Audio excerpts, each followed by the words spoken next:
Maybe we go on with where we left off on Sunday.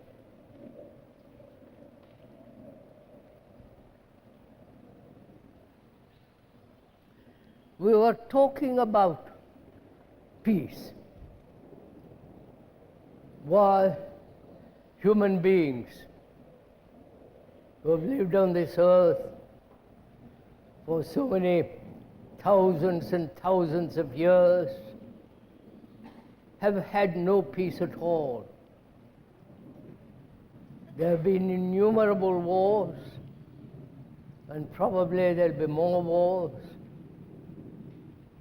And why? With all the technological knowledge we have acquired, and all the protestations of religions about peace, pacem in terris, why we have not peace at all, either outwardly in the world or inwardly. The world which we have created, the society in which we live, is put together by man, by all of us, by the past generations, and probably from the future generations. We live in a world very dangerous, uncertain, insecure, and there seems to be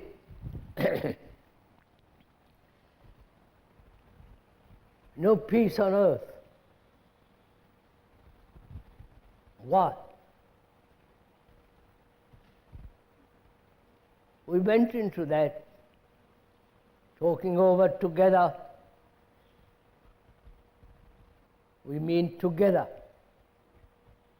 Not that the speaker says something which you either agree or disagree, but rather together, you and the speaker, together explore why human beings who apparently are so clever, so intelligent, which I doubt, why they have not created a world where we can all live peacefully.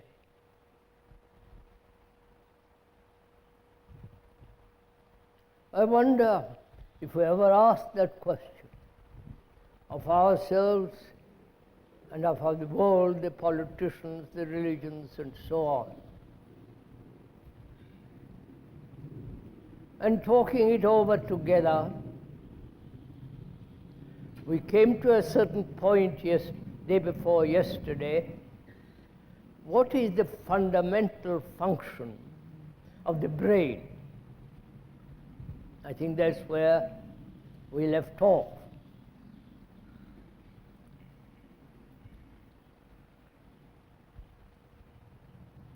Why the brain, which has evolved millennia upon millennia, has had tremendous experience of every kind, sorrow, pleasure, and the uncertainty, death. Why such a brain has not solved this problem?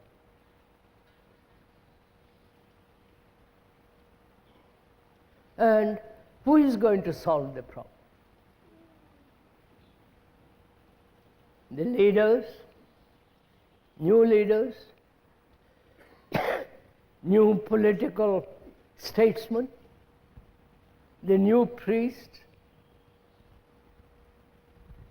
the new ideology. We have tried all that. Man has tried every way to bring about peace in the world, and also peace in himself. And the brain, which is a very, very complex affair, capable of extraordinary technological progress, and yet that very brain has become very primitive and has not sorry, and has not solved any of its problems. I hope you don't mind.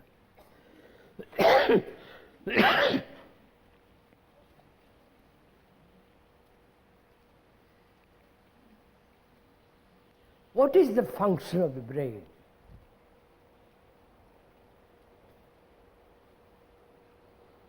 Just to go on living like this?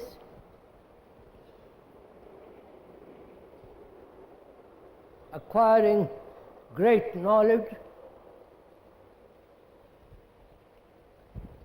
in every field and using that knowledge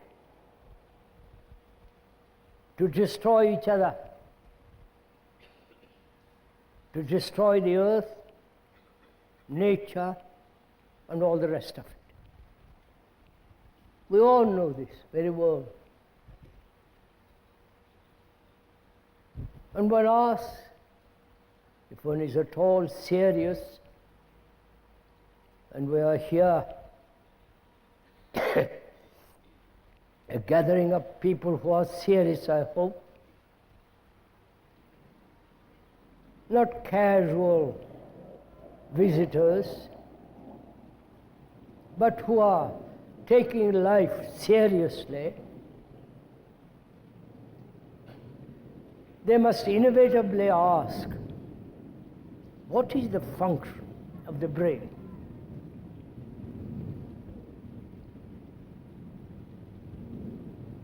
Most of us are only concerned with ourselves.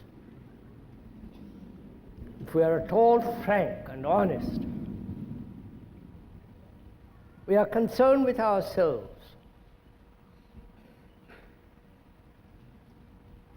Self-interest, from the highest category of people, intellectual and so on, down to the most primitive people, the educated and the uneducated, the sophisticated and the religious people. They may identify themselves with something noble, but that very identification is part of self-interest. And the brain, our brain, is concerned only with that. Personal problems, problems of mathematics, problems of computer, and so on. But basically, we are concerned with ourselves. That's a fact, right?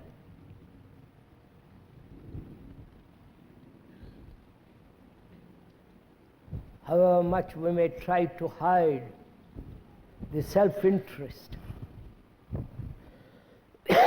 in noble work,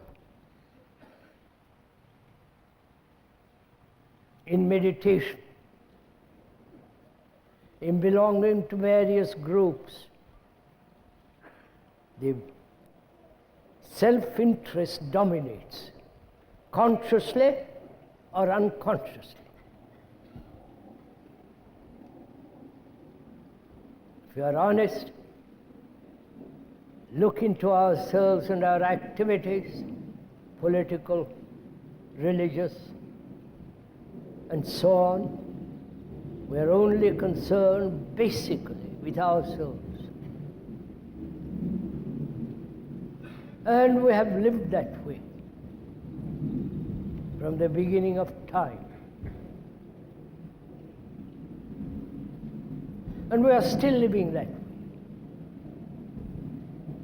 And so the brain only functions in a very, very small, limited field.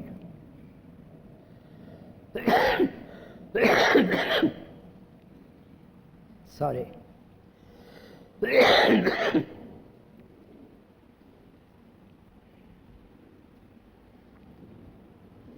Patience.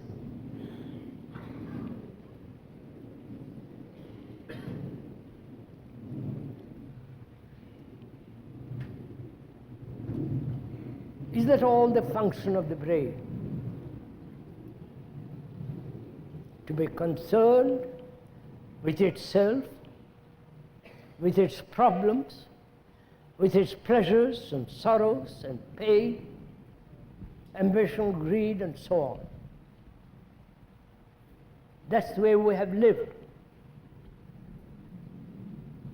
And the result of that in the world is chaos. Each one wanting to fulfill, wanting to achieve, whether illumination, enlightenment, or become a big businessman. It's the same thing.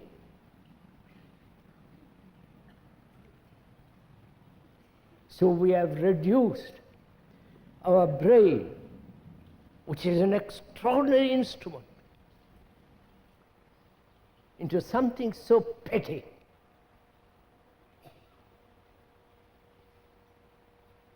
And we have reduced that brain to be very, very limited.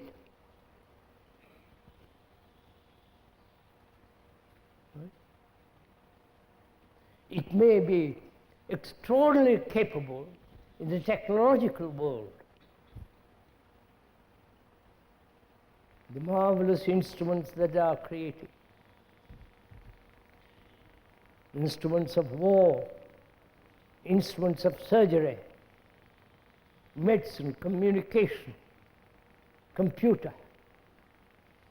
There, the brain has functioned with an extraordinary vitality, with extraordinary capacity.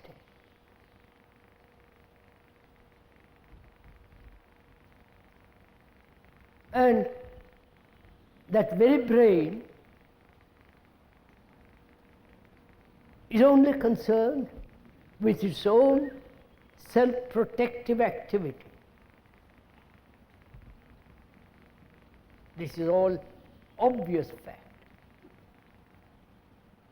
We're only dealing with facts, not with ideals, not with ideas, not with theories, facts. As we explained the other day, facts are something that has been done in the past and remembered, something that is being done now. Those are the facts. From those facts, we abstract ideas, conclusions, strong opinions, which have nothing to do with facts. So, the brain lives on memories and not on facts. This is very important to understand if we are going to explore together what is the function of the brain, what is the deep quality of a brain that can penetrate and find out its deep function.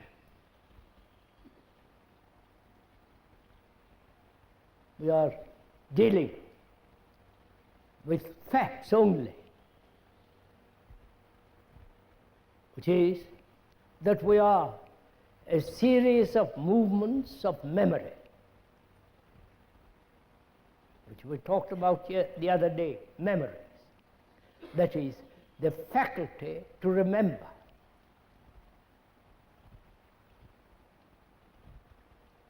To remember things that have happened and the things that are happening now.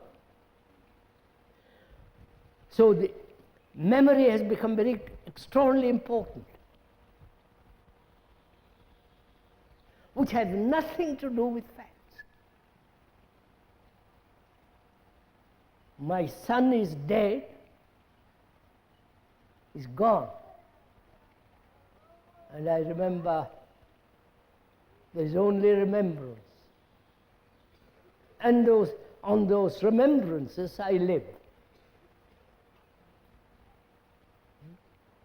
On those memories, on those incidents which we had together,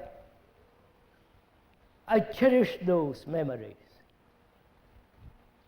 Right? Which, please, you are doing this. I'm not telling you something which you are not doing. So we are a series of movements of memory and time. Memory is time. Right? Memory is the reaction of experience, knowledge, and the things that one has remembered. This is what the self is, what we are. I do not know if you have ever inquired into what is the present, what is now.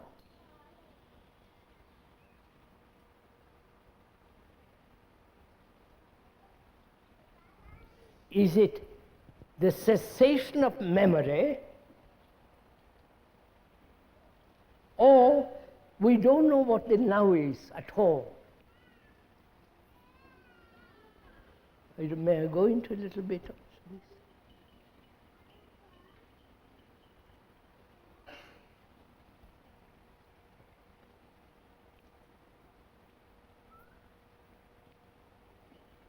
this? Zero contains all the numbers.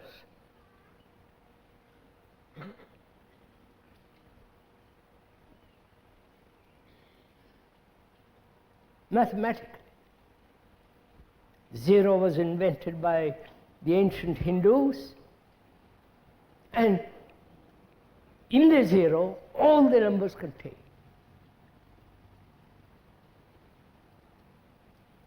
Is the now, please listen, is the now the totality of all time?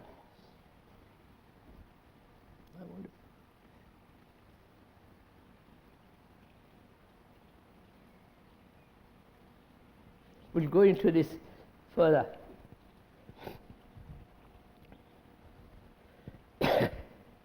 So the brain,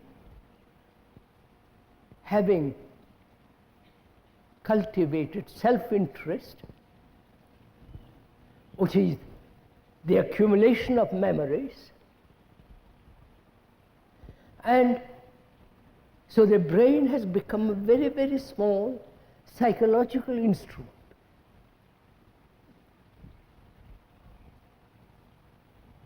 Obviously. When I'm thinking about myself all day long, it's a very small affair. Or when I think about the whole world, it is still a small affair. I don't know if you understand. We are moving together, I hope. Right, sir? So, why has the brain got caught in this narrow circle of the self.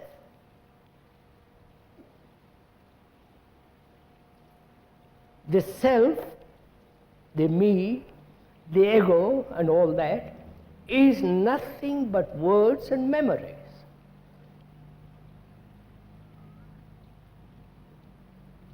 It's so. It is so.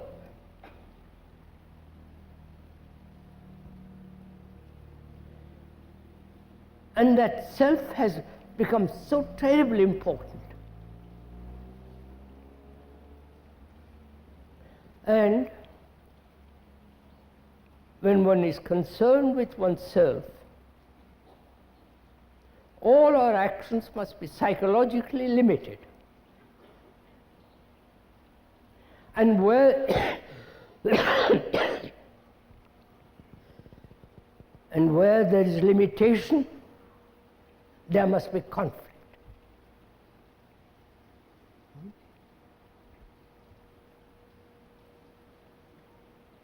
I am a Jew. You are an Arab. That's a limitation. A tribalism which is limited. And I cling to my limitation, and you cling to your limitation, and therefore the perpetual conflict. If you are constantly repeating, I'm a Russian, and identified with that particular country, tradition, language, and all the literature of that country, it's very, very limited. So we have reduced the brain seeking security in the self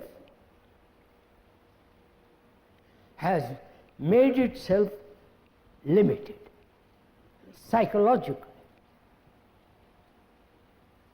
So there is a contradiction between the psychological limitation and the extraordinary, limitless technological progress.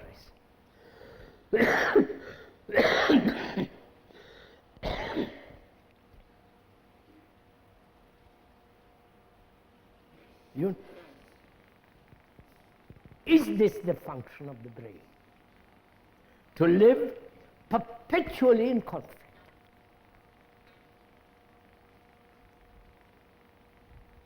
And therefore,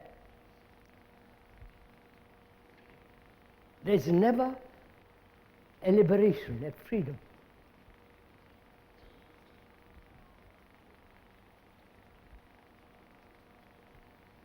Is this the function of the brain? Just to live in a small area, psychological. And is it possible, when one understands the nature of the self, as we briefly explained, is it possible to break down this limitation? And who is to break it down? You understand? This limitation has been brought about by thought.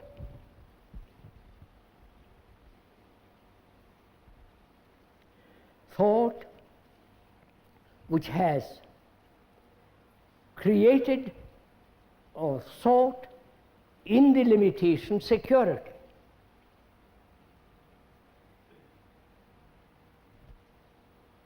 And thought itself is limited.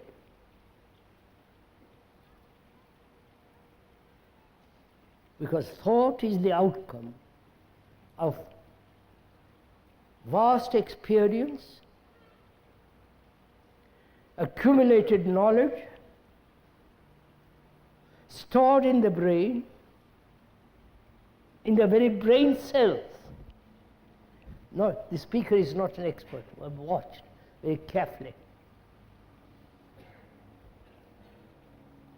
And thought is the outcome of memory. right? As memory is limited, knowledge will always be limited.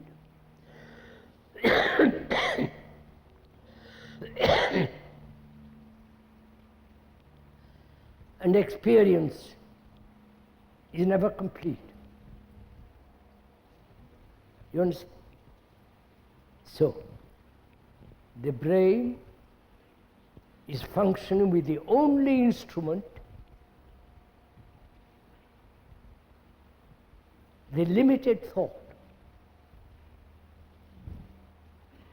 Is this clear? Are we moving together?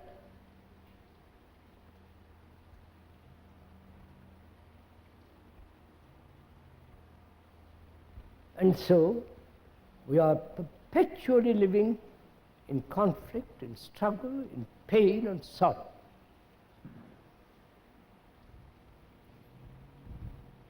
Because we seek security in the limitation.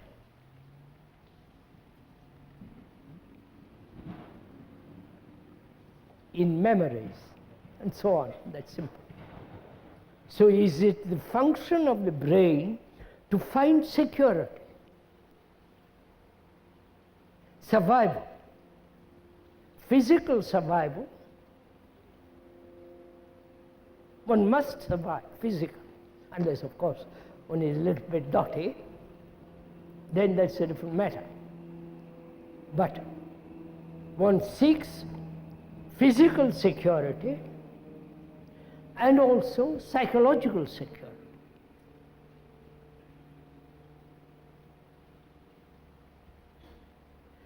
Is there psychological security at all? Please, don't accept this. Go into it very carefully with the speaker. Together we are examining. We are not imposing a thing on you. We are not trying to convince you of anything. I really mean this.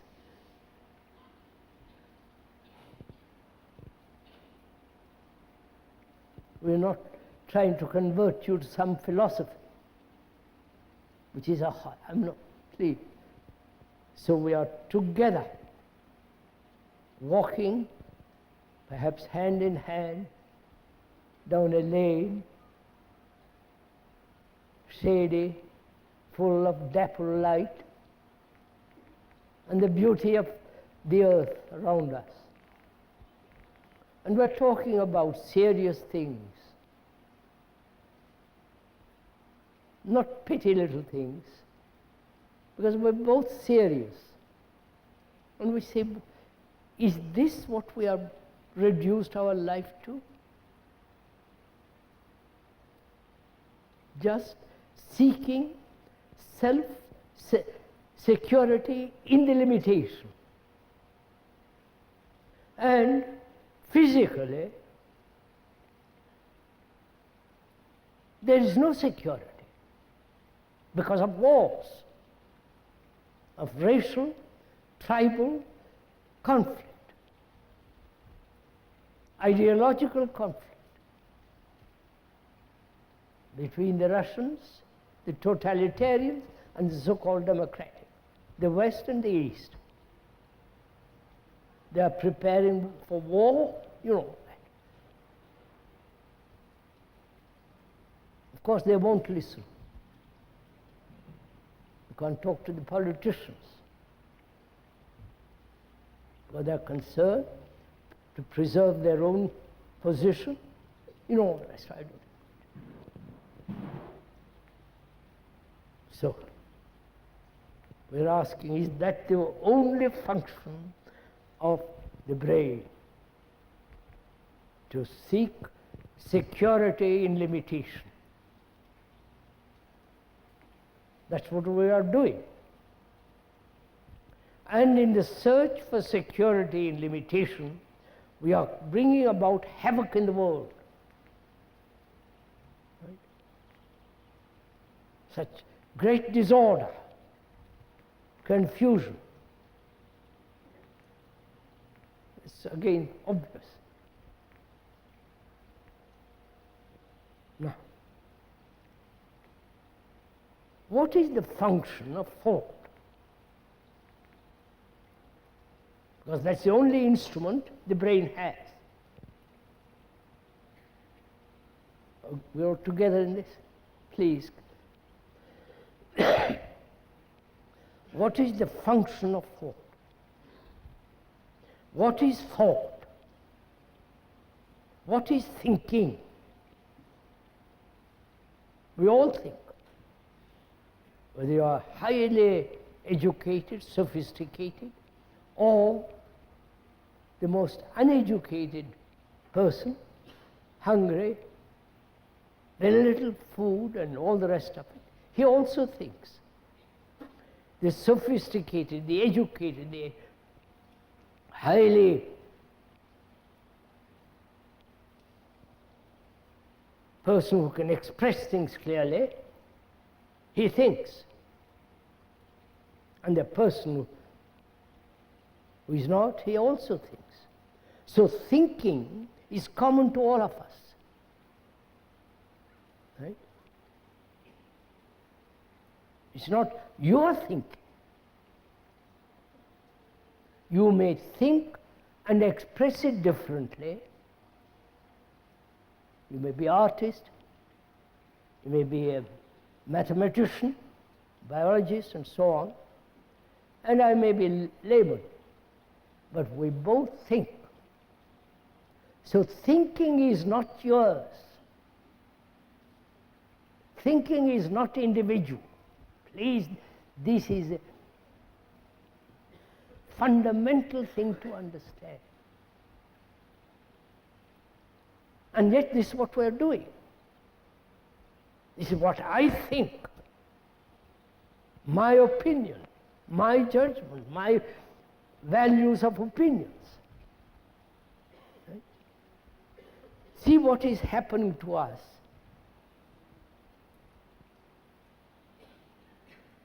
We have reduced the whole vast process of thinking as mind. Right? And also, we ought to inquire if your brain is separate from another.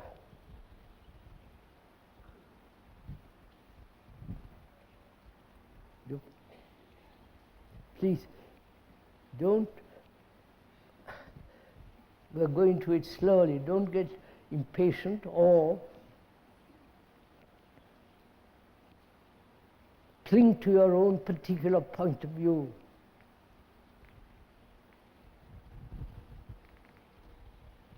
Brain has evolved through time, through thousands and thousands upon thousands of years of experience, knowledge, and all the activities of thought in the world,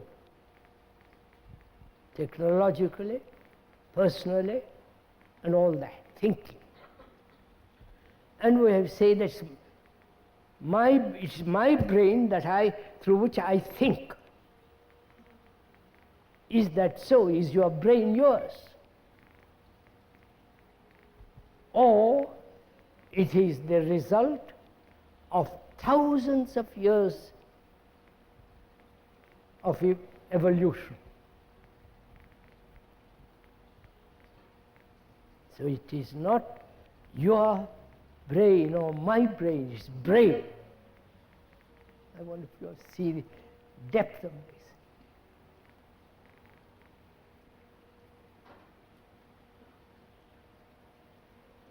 And the brain is the center of our consciousness.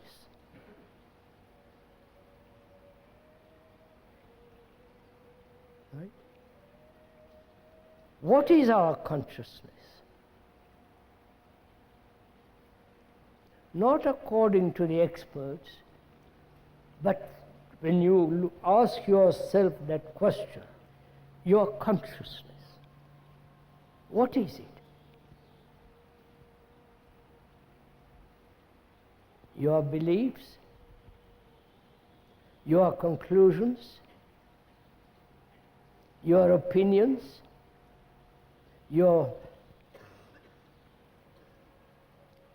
the 2,000 years programmed, as a Christian, or a 5,000 years says Hindu, and so on. Right? Your consciousness is the reaction, the reflexes, the fears, the pleasures, the sorrows, the pain, the grief, and all the misery of human beings.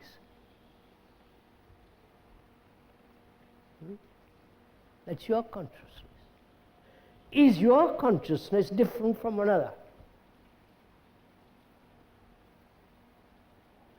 Or your consciousness is like the consciousness of all humanity? Because they suffer in Russia, in India, in China. They may have outward garments different, the environment may be different, but psychologically, which is the content of our consciousness, is common, is shared by all human beings. Right? So your brain and your consciousness is shared by all human beings. So you are the rest of mankind. You may be a German, a Swiss, and a proud Englishman. But you are the rest of mankind. Right? So it is not an intellectual concept. It's not an idea, a romantic, sentimental something, but it's a fact. And when that is deeply real, and that is the truth, then your whole outlook on a life changes.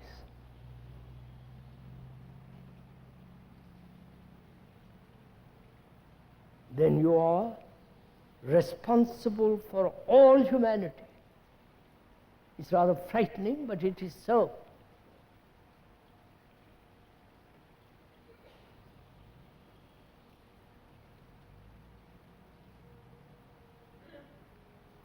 So one has to understand that in this investigation, we are not being self-centered.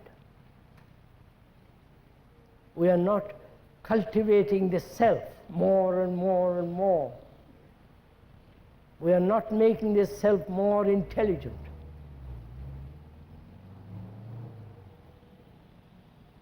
But we are like the rest of mankind. Out of that comes compassion. You understand?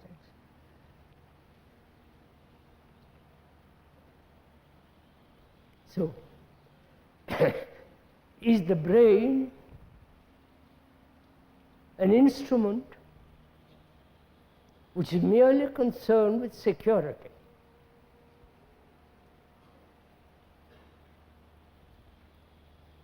Psychological as well as physical. If it is not, then what is the function of the brain? You understand? If I'm not concerned with myself everlastingly, in my meditation, however, all that kind of silly stuff,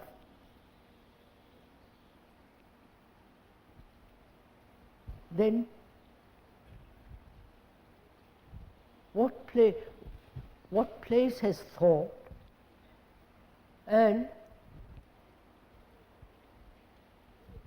is there a new instrument altogether which is not the activity of thought? Are we making myself clear?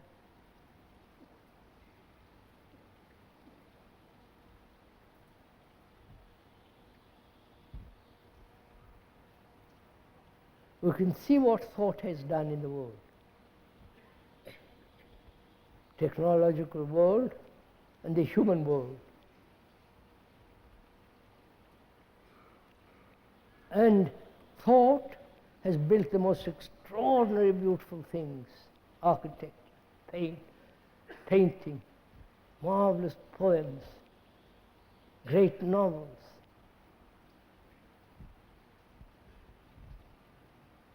But also thought has divided people.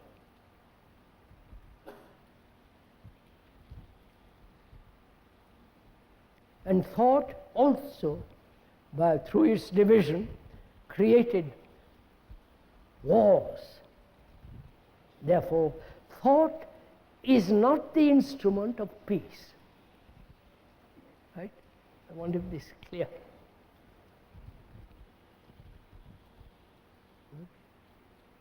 Are we meeting each other? Are we walking together so far?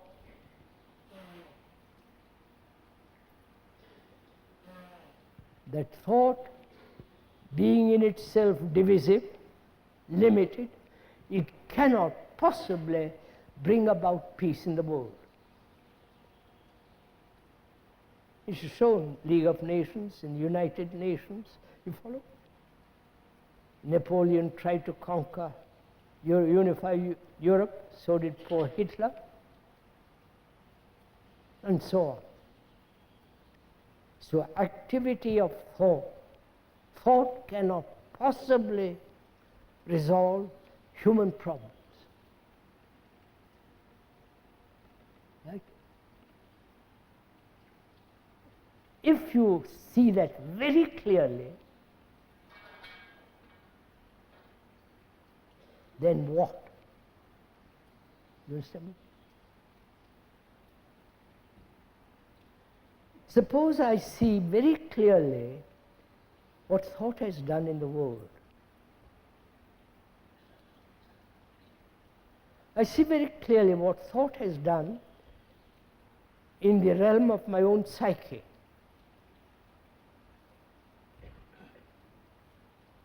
The search for security is the basis of the movement of thought, right?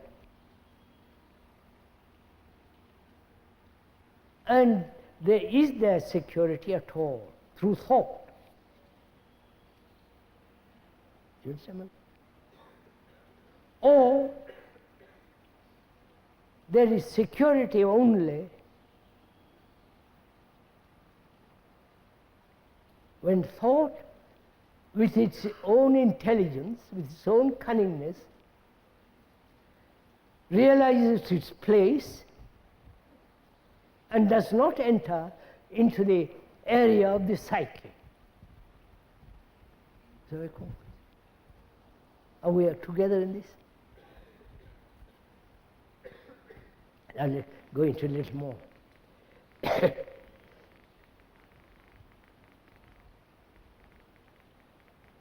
We cannot live by ourselves. Life is a movement in relationship.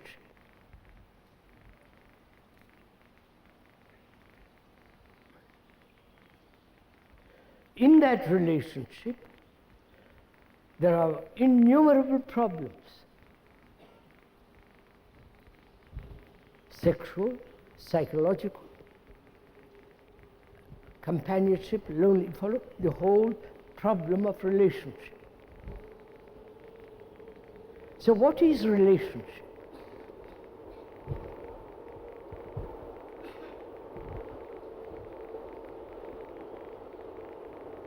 When you are related to your wife or to your father or husband and so on, what is, when you say I'm related, what does that word mean? Not the dictionary meaning of it, which we all know, but the depth of it, the significance of that word. I am related to my wife.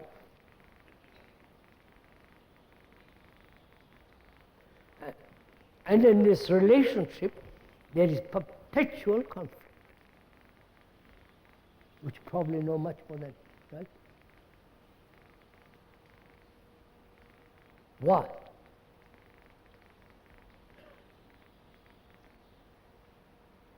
When we ask that question, we are trying to find out if this conflict can end. Right? End. So to find out whether it can end, we must face the actual fact of what is our relationship to another, however intimate it be.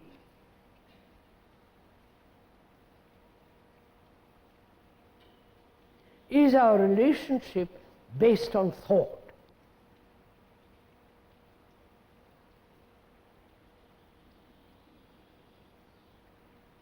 I'm asking you this question, please. You have to answer it to yourself. Two friends talking over things together.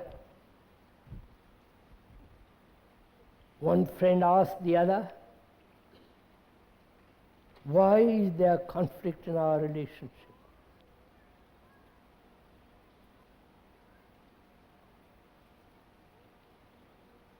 Is our relationship based on thought,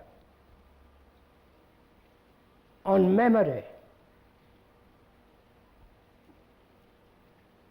on incidents that have happened, pleasant or unpleasant, and there is the remembrance of those, the memory of those, and each one of us lives on those memories, which is thought. I am ambitious, and also she is ambitious. She wants to fulfill in her way, and I want to fill my way.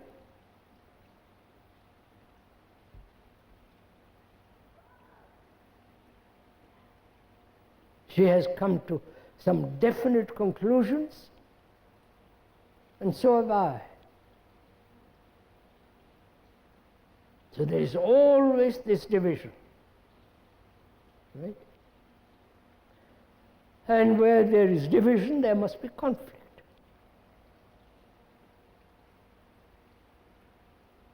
Right? So this is simple. So, to understand the nature of conflict and to see whether it's possible to end conflict in relationship, we have to inquire whether thought dominates relationship. Then, is thought love? Don't, please, this is much too serious to agree on. Go into it for yourselves.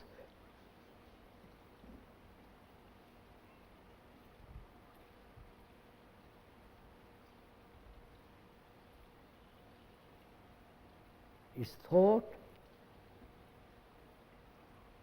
in relationship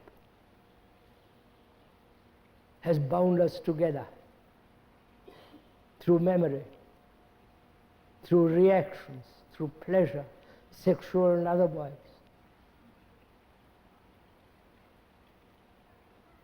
And thought is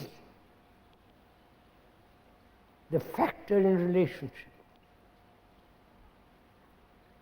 She has said something to me which has hurt me. And I've hurt her. That hurt is being carried on, which is memory.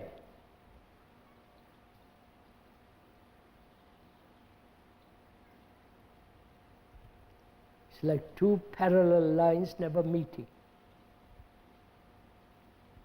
And this we call relationship. Whether it is to a guru, whether it's to a woman or man,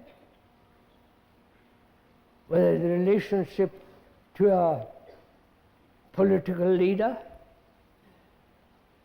or to the priest. It's all based on thought and memory.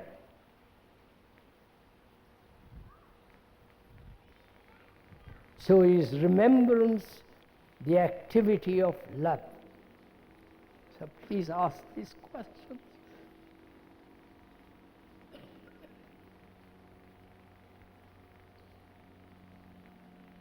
Then if it is, we are living on dead memories. Memories are not in the future, memories are the past, the capacity to remember.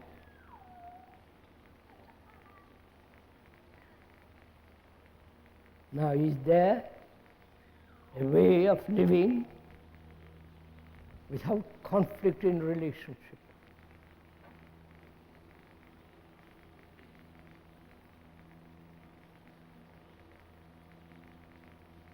Is there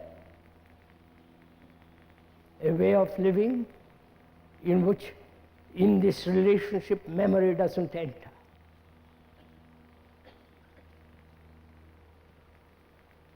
One may ask these questions, but mere asking questions is not the solution of the problem.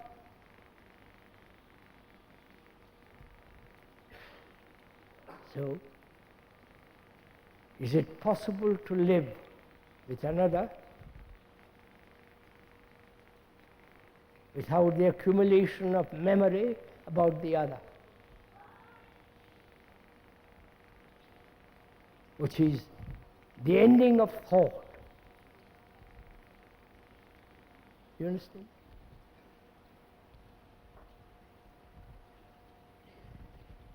And so, is love the activity of thought? Oh, sir, student.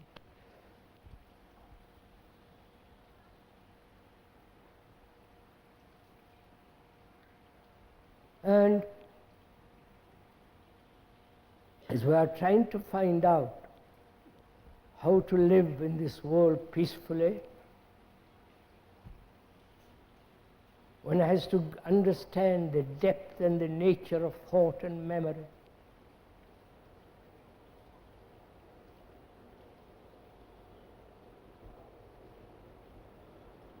And as most of us, from the beginning of our childhood till now,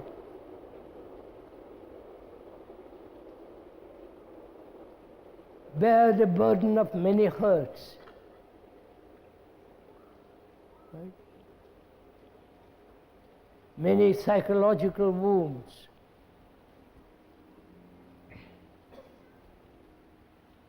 And the memory of those wounds and the continuation of those hurts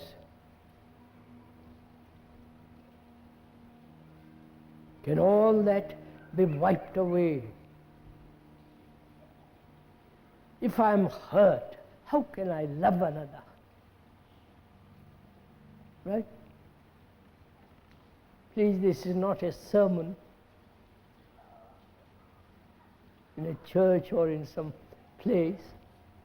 This is real inquiry, so that you begin to see for yourself directly that there is a possibility of ending conflict.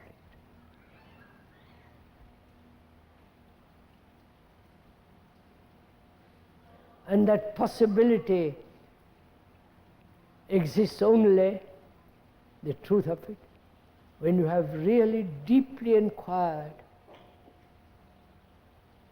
into the whole nature of the self, self-interest, which is based on reward and punishment,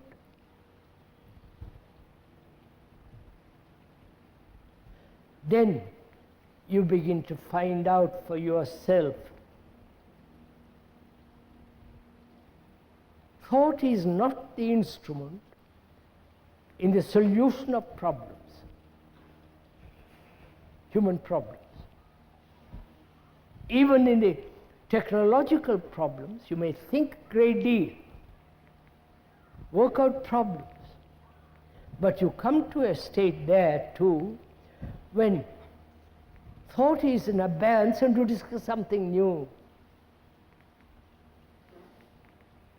If you merely continue in the field of knowledge all the time, there is nothing new.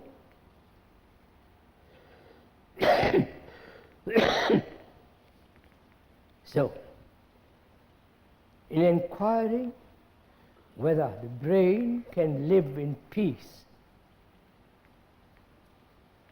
and therefore perhaps it will affect the society, and it may not.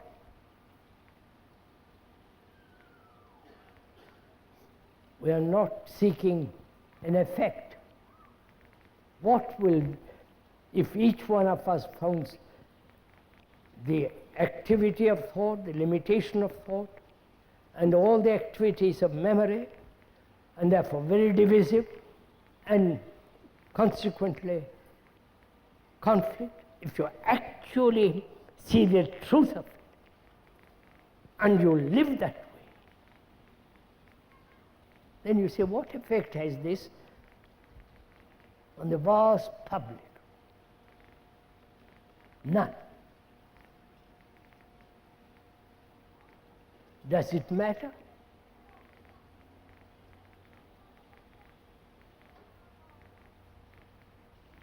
Are you concerned with society, with changing the society, making it more orderly? You really are not, actually, if you face the fact. But therefore it's a wrong question to say, what effect has it on the society if there is a fundamental mutation in my brain? You understand? That's it. If one may point out, that's a wrong question.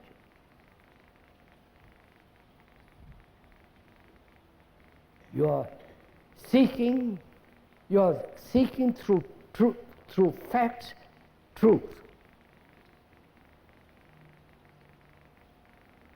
That truth will act, not you will act. I don't know if you have ever gone into the question of what is intelligence. I've got 3 minutes left.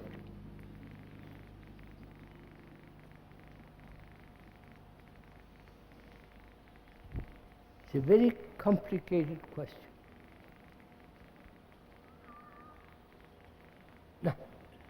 Now, the speaker asks you, what is intelligence? Right? How do you receive that question? How do you approach that question?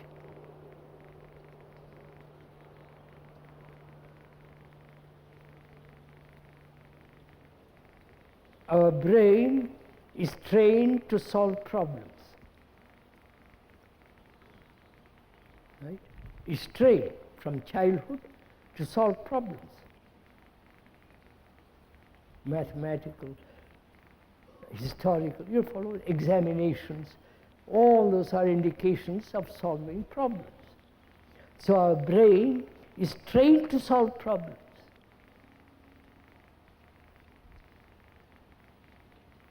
The architectural problems, engineering problems how to put a motor together. So we approach life with a brain that is trying to solve problems. I don't know if you realize. So you treat life as a problem, and then try to find a solution to the problems. So when the speaker asks you a question like this, what is intelligence? you make that into a problem. Naturally. And then you try to solve that question through a brain that is trained to solve. Now, can one, as a friend I am asking, can one look at this problem, this question, what is intelligence, not as a problem, right? Can you do it? If you do, that's the beginning of intelligence.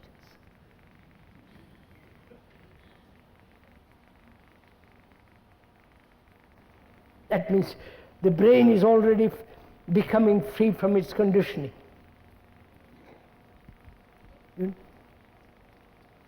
But if you approach this question, what is intelligence, and then try to solve it, you're back in the old muddle.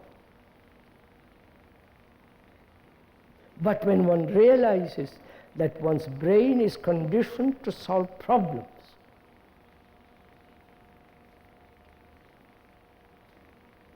and therefore you approach any question with a mind, with a brain that says, I must solve it. So we never meet a challenge afresh.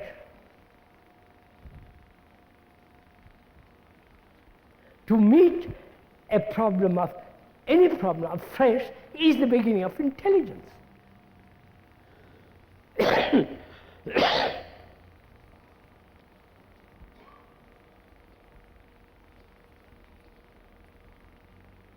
So,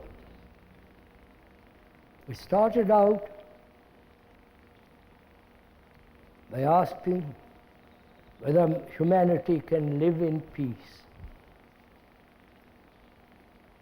Because if we cannot live in peace, you cannot flower. You cannot, life becomes terribly small and petty. And in that inquiry, whether human beings, that is you, me, and the rest of the world, and you being the rest of humanity, you are, whether you like it or not. You may stick to your condition that you are an individual, but you are not. You may have a different body, different name, different color. You may have long hair, short hair, you may speak German, all the rest, Russian, but you are standing on the same ground as the rest of humanity.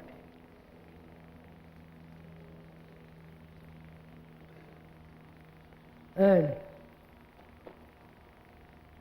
we said that the brain has its function. And what is the root of that function? What is the basis of that function?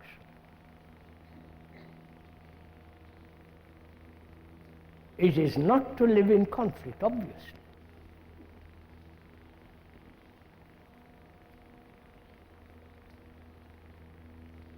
Then that question is raised, and you say, now I must solve it. Then you ask, how am I to do it? Then you get the systems, the methods, the apologies, and all the rest of the arguments, pros and cons. But when the brain is not approaching a challenge, an issue, with its old trained condition, then you can look at that question, that challenge, totally anew, fresh. Isn't that the capacity of intelligence, to look at something clearly? Not try to solve it. So we're going to go into it further day after tomorrow when we meet. whether there is a possibility of finding something totally new, which is not the activity of thought. Right?